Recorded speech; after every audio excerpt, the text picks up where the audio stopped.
जब अजरा की तबीयत खराब होती है तो वो हॉस्पिटल लेकर जाते हैं, जहाँ इनकी मेडिकल रिपोर्ट देखकर इनके पैरों तले जमीन खिसक जाती है। अब वो बेचारी अपनी अम्मी से पूछने लगी है कि अम्मी आप मुझे बताएं कि ये रिपोर्ट झूठ है ना। वो भाई आपकी अम्मी क्या डॉक्टर है जो आपको बताएगी कि ये सच है या झूठ? तुम्हें और तुम्हारे शोहर को पता होगा जो।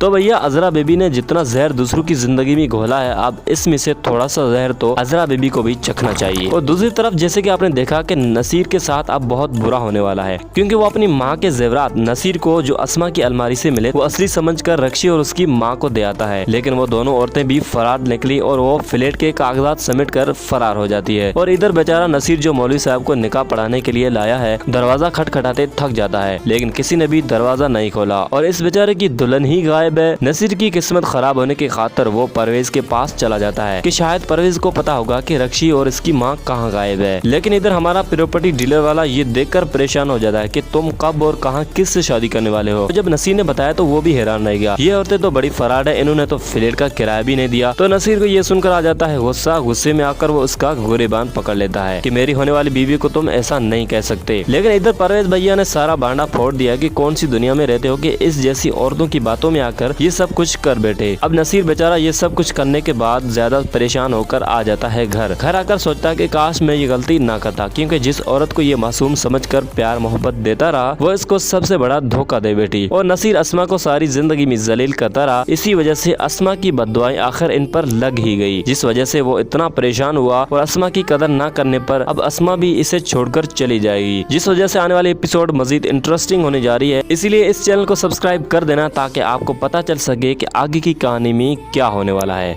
अच्छा जी, दूसरी तरफ आप देखेंगे कि अजरा को भी बहुत जल्द इनके कारनामों की सजा मिलने वाली है, क्योंकि वो अपने भाई के घर बैठकर अपनी भाभी की जिंदगी को जिस तरह से तबाह कर रही है और अपने भाई के घर बैठकर ये तक ख्याल नहीं करती कि इसके शोहर ने घर से निकाल दिया है और इसको कोई फिक्र ही नहीं है। अब ये यहाँ बैठकर इस सोच में मुब्तला है कि जमाल को खुद ही एहसास होगा और वो मुझसे माफी मांगेगा, लेकिन ये इसकी गलत फहमी है और इसकी माँ ने भी इसको समझा कर थक गई, लेकिन ये भी ना समझने वाली है। और इधर हमारा वलीद जो समन की मोहब्बत में मुब्तला है वो फोन करके थक चुका है, लेकिन महबूबा की तरफ से अभी तक जवाब मौसूल नहीं हो रहा, जिस वजह से वो अस्मा भाभी से पूछता है कि आखिर क्या हुआ है, मुझे कुछ बताएं तो। जिसके जवाब में अस्मा भाभी कहती है कि समन का रिश्ता तो तय हो चुका है, इसके अब्बू ने कई और बात पक्की कर ली है भैया। ये सुनकर वलीद बेचारा रोता और परेशान होता नजर आ रहा है। अब क्या होगा मेरा और मेरी समन का? लेकिन दोस्तों मुझे लगता है कि वलीद समन से शादी करके ही रहेगा और इधर समन भी परेशान है इस बात को लेकर कि आखिर क्या होगा। अच्छा जी, यहाँ पर आप देखेंगे कि जमाल के कहने पर अस्मा भाभी अजरा की अलमारी को जैसे ही साफ करती है तो इसमें जेवरात की पोटली नजर आती है, जिसे देखकर अस्मा हो जाती है परेशान, क्योंकि इन जेवरात में इनकी अम्मी के जेवरात भी नजर आ जाते हैं जो नसीर ने अपनी अम्मी की अलमारी से चोरी किए थे। ये यहाँ पर कैसे आ गए? और ये जेवरात जैसे ही अस्मा अपनी अम्मी को दिखाती है तो अम्मी भी हैरान होकर ये कहती है कि ये जेवरात तो वही है जो मेरी अलमारी में थे। दोस्तों आने वाले एपिसोड में अजरा की मजीद किस्मत साथ छोड़ने वाली है, क्योंकि इसके कारनामे सबके सामने जाहिर हो जाएंगे, हत्ता कि जमाल को भी ये पक्का यकीन हो जाएगा कि इसकी वजह से आने वाले एपिसोड का पासा पलटने वाला है। आगे की कहानी पर हर नजर रखने के लिए आप इस चैनल को सब्सक्राइब और बेल पर क्लिक करके ऑल पर क्लिक कर देना, ताकि आपको बआसानी वीडियो आप तक पहुंचती रहे। और वीडियो को लाइक जरूर कर देना और नीचे प्यारा कमेंट भी कर देना कि कैसा लगा आपको ये रिव्यू।